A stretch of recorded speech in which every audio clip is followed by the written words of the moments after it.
Alright, I'm going to finish up this little display sled. What I'm going to do is I'm going to mount the doors. These are the doors here. And by mounting, all we're going to do is I got some 3/4 angle here. Looks like about an 1/8 inch thick. Just going to cut it, and I guess that's 5 inches or so. I guess cut 5-inch pieces of angle and stick them on the inside here, and I'll just mount some 4 little earth magnets on here, and then the magnets will hold it in place. Alright, yeah, we're getting there. So this little guy here, look, he's still looking happy. He's going to be glad, but we still got work to do before we can mount him up there. Alright, just going to put a reference mark here for where to put the metal bar, the metal piece of plate here. This will tell me, this will show me when it's flush. Okay. Yeah, like I said, I cut all the drips off. You know, I'm not going to worry about these drips in here, but just here, so you don't feel them. Alright, let's cut some metal. Alright, that little opening is 5 1/4, so it's not critical, so I'm just going to cut these about 5 inches. Like I say, it's not critical, it could be 5 inches. Each one could be different, but we're going to go with 5 inches. Alright, let's try it.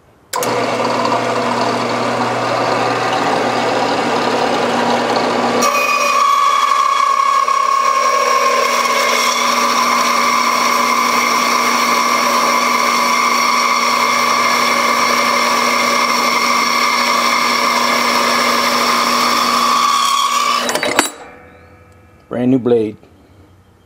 Alright, 3 more to go. Alright, just going to knock the edges off of here.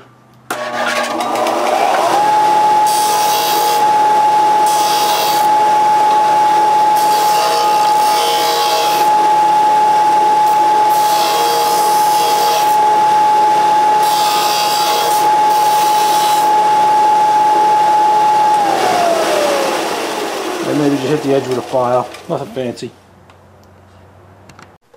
Alright, file a few of these up. Don't take much. Get the inside there with a round file.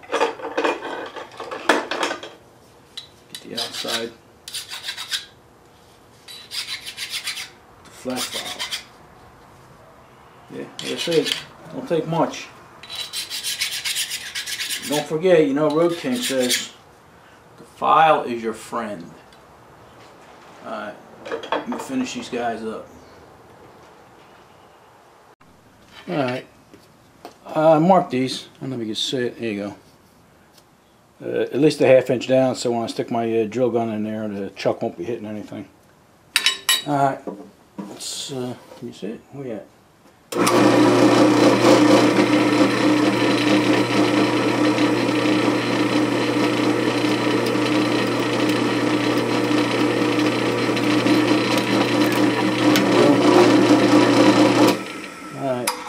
Make sure you use plenty of oil.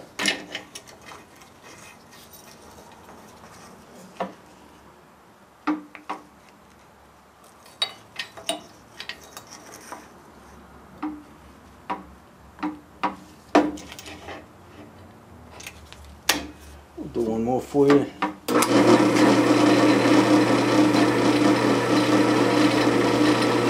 Plenty of oil.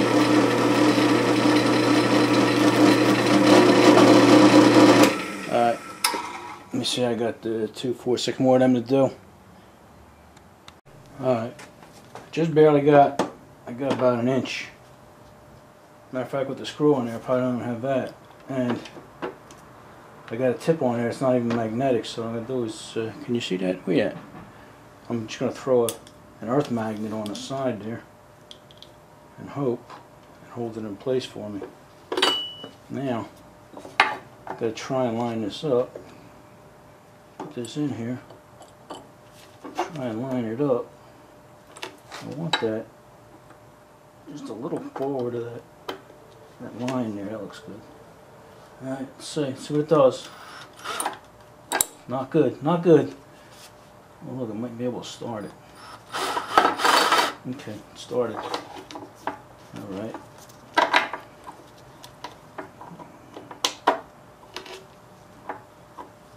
And we're about where we want, so let's try it. Okay. Not working out well. Alright, let me see if I can, let me figure something out. Alright, here's what we come up with. I got about a 6-inch, not an extension, but it's just a 6-inch bit here. And I'm going to stick the magnet on there. I already put the one in the bottom. And, whoop, look at that. Magnet didn't work very well. There we go. It's got to be closer to the tip. I have a magnetic tool over there to mess with, but okay, now just got to hold that in place. That's you hear the chuck there hitting the wood, but it seems to be working. Okay, get the magnet out of there, and good to go. All right, let me put 3 more of them in there, and then we'll be done. Alright, I finished putting them in. Down here, let me squat down. Give me a little light there. I got all 4 of them in. Now all we gotta do is throw some magnets on here.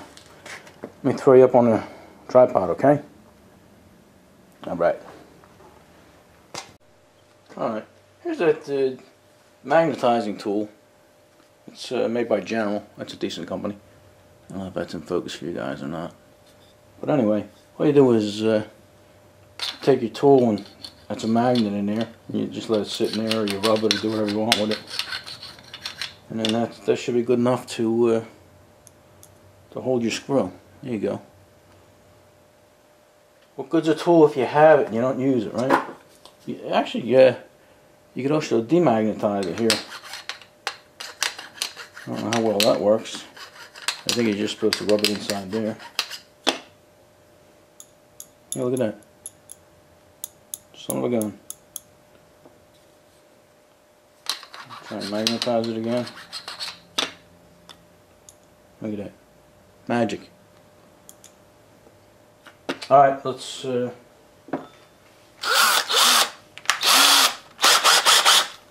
know what? Let me get some eyeglasses so I can see what I'm doing. Don't go away. Alright. I moved you around the side here because I realized I was standing right in your way. Okay. Now what I did here is I got these magnets, these earth magnets, and they gotta be careful with them too because they're pretty strong, and they're countersunk. So you want to get a screw that actually sits below the surface there. I had to change them too because I had other ones here, but the screw wasn't going down beneath them. And then you just stick them around the side here, close to the side. There you go. It's not in. I lost my screw down here. Okay. There you go. Alright. I'm going to put 4 in this board, and then we'll see how it works. Okay. Get 2 more.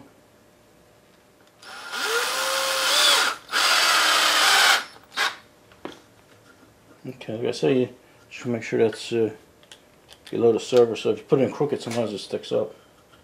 But these seem to be okay.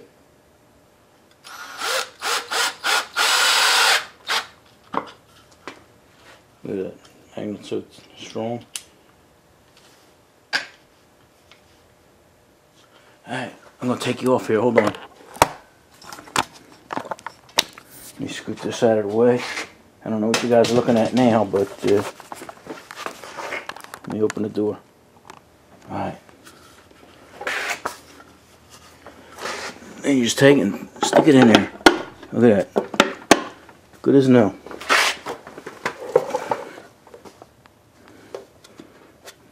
Alright, let's do the other side.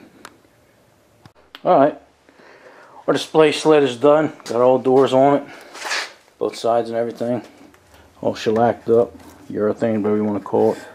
So that's all good to go.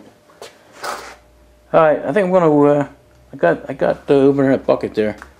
I got the shroud. It's been soaking for about a week or so. I pulled it out and wire brushed it, but to get the paint off, so we'll go look at that. Alright, I don't know if I mentioned, I'll throw a link down in the bottom for you guys for that. I think it was only like $5, $10, I don't know. It's cheap. Worth having though. I probably had that in that drawer for 30, 40 years or so. Alright, let me go get the shroud and see what we can do with that. Alright, before I do that, might as well address a few questions we had. Not questions, but comments. I mean, this radiator, I can't even say radiator or radiator. You know, it offends a lot of people, but so I'll call it a radiator. I got thousands and thousands and thousands of comments on how to fix this little hole up here. And 90% of them were put a bolt in there and a washer and O-ring, fiber washer, stuff like that. And I know I mentioned it, I even showed, I cleaned the holes out and everything. That, you know, it's a pipe thread, you know, and you can't just take a regular bolt and shove it in there and with a washer and hope it's going to work, you know. At least here we don't do it that way. You know, this is what's in there, you know.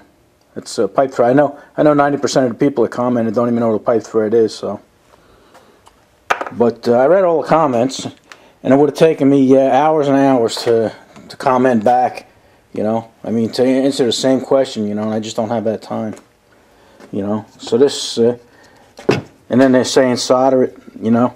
You can't solder it because to get that hot enough to accept solder, it would have melted this one. It's already soldered, the little plug here. So, plus it would have softened the epoxy up here and everything like that. You know, so we're all right. We're fine the way this is. I just put a regular plug in the bottom there on the drain. We're probably never going to drain this. We'll probably drain it. If we do drain it, we'll probably drain it somewhere else. But anyway, I think out of all the thousands of comments I got on that, I think only one guy said something that it's a pipe thread. I think that was Mr. Comatose. He's the only one that knew that. But I know I mentioned it dozens of times. But anyway, it's done. It don't leak. You know, that's fine. And for what we're doing, you know, and even that you with a washer or a rubber gasket or anything, you know, it's not even flat, not even close to flat. You know, so that's what that is. You know, a lot of guys made some good comments, but you know, other ones are just nasty and had to be deleted. And to put a bolt in there, I would have had to drill them threads out and tap them, and them threads they're not even held on very well. You know, that's why I had to be gentle with them. And I couldn't solder them because you know, it's just too dirty, and I don't have the proper liquid to clean that off. A lot of guys mentioned a couple different kind of products, you know, but every time I run into a problem like that, I can't go running out to the store. So this was probably the best bet. I probably could. I know there are bolts and stuff with pipe threads, and I have the capabilities of making one here. You know, I could have made a bolt with a pipe thread, but you know, this is the way to go, and it's functional. It's actually it's a bleeder. I can open that up and leave it open, you know, because I don't want a pressurized system. But you know, everybody thinks it's a simple fix. I couldn't believe how many people comment on the same thing. So that proves to me that nobody even reads the comments. So that's where we're at. We just epoxy that in place, and that's where it's going to be. All right, another simple fix. And then while we're at it, I had a lot of comments on the sled here, you know, and I tried to explain that, you know, we're not building furniture, you know. A couple guys, you know, said I should router the edges and stuff like that. You know, it'd be faster. How much faster could it be? It actually took a minute to sand and round the edges on all this with a DA. And everybody wants me to use spar varnish and Dutch oil and all kinds of stuff, you know. Marine varnish. You know, this is urethane. These things they're just to carry the engine. They get beat up and scarred and everything else. There are some guys that make these and do make them look like furniture, you know, but that's usually the guys that have the little models and stuff, you know, and they carry the engines up and back to the shows in the back seat of their car. So, you know, when me and Mike go to a show, we take these things and throw them in the truck, and they beat and they bang. Here's something that, you know, this was rubbing against something up for 100 miles or so, you know. And here's one. Here's all gouged up and everything. You know, it's just the nature of the beast. Let me turn a light on here. I think this one here is really scarred up because this one goes about wherever we can fit it. Then when we get to the show, they get put in the mud. You know, they get sitting in the ground and stuff like that. So, you know, I'm not going to spend a whole lot of time on that. You know, we're not woodworkers. You know, we're just trying to get something to carry them, and they look all right. You know, and there's enough urethane on here that if it gets oil on it, we can wipe it off. That's all we're trying to do, is just keep it from absorbing oil and carrying it from one place to another. But I appreciate the comments. You know, a lot of guys just don't realize, you know, what our goal is. You know. Also, it's not like a nice cart or a sled adds value to anything. You know, I mean, when people buy an engine, they're buying it for the engine. They don't even care what it's sitting on. I mean, it's different. I mean, if it was just a couple 2x4s or something, then, you know, then this would bring a couple more dollars. But as far as a good-looking cart and one that's just slapped together like this, it doesn't add to the value or anything. All right, let's do some work. Okay, this shroud's been sitting in the Obama gas here for about a week. I let it sit for a day, and then it bubbled and wrinkled some stuff up, and I scraped it, and then threw it in here to get the rest of it clean. So let's see what it looks like.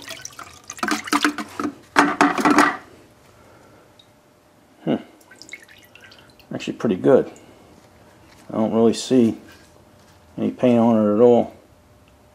There's a little bit there. I'll hit that with a wire brush and see what happens. Yeah, this gas sucks for running engines and stuff, but as far as taking paint off and everything, the alcohol in it just melts it right off. Especially, you know, back in the day, they didn't prime a lot of this stuff, you know, because the lead in the paint and everything would have held it on. But you let it soak in this stuff for a couple of days, and it'll just peel right off. All right, let me get a rag and we'll blow this off. All right. I cleaned up pretty good. I'm real happy with that. Got all the old paint off it and stuff. But I noticed something pretty cool in here. It looked like it was stamped. I don't know if you can see. It looks like it says West Virginia, WVA, period. It's telling me something. It's trying to tell me a story. And then I can't tell. Over here it looks like something else. If I had to guess, maybe a MA, Massachusetts or something. I don't know. But anyway, pretty cool. Yeah, the alcohol didn't affect that kind of stuff. But get the fan down here. Gonna be a tight fit. Gonna be a tight fit in there, but the further in it is, the more room you have. So that's gonna have to be pretty much centered. But we'll get it to work. Get it to work, no problem. All right. Then we want to take it out and try and get it painted before the rain. It's supposed to get about 3 or 4 inches, and the storm's supposed to start maybe about an hour. So I was going to paint it black because that's what it was, but I think I might paint it silver or gray, you know, to go with the rest of the stuff here. We'll see. You could always repaint it. All right, let's take it outside and paint it. I forgot to mention, we did clean it out with gasoline, but we are going to degrease it now and get all the oil off it with the lacquer thinner. I don't want to leave that step out because then somebody will wind up messing one of their projects up. Alright, we primed it up. Actually doesn't look too bad, gray, but I think we'll go with silver. Okay, let me set this inside, dry a little bit. Alright, get 2 top coats on it there. I sprayed it what they call stainless steel. It's sort of like a metallic gunmetal gray or something like that. You know, it's not going to be like the shiny silver that you see on the other parts. But I think it'll look okay. Alright, I'm going to let this dry. Alright, that's pretty dry. It looks okay to me. Alright, make a little progress here. We're starting to lay it out here, see where we want it and stuff. But still have to make brackets to hold this thing in place and everything. So we're almost there, but still a lot of work. So alright, this should be enough to make a video. Matter of fact, it's probably going to be a long one. That ought to make a couple of you guys happy. I know a lot of you guys like the long ones. So alright, we're going to call this the end. Alright, enough of this.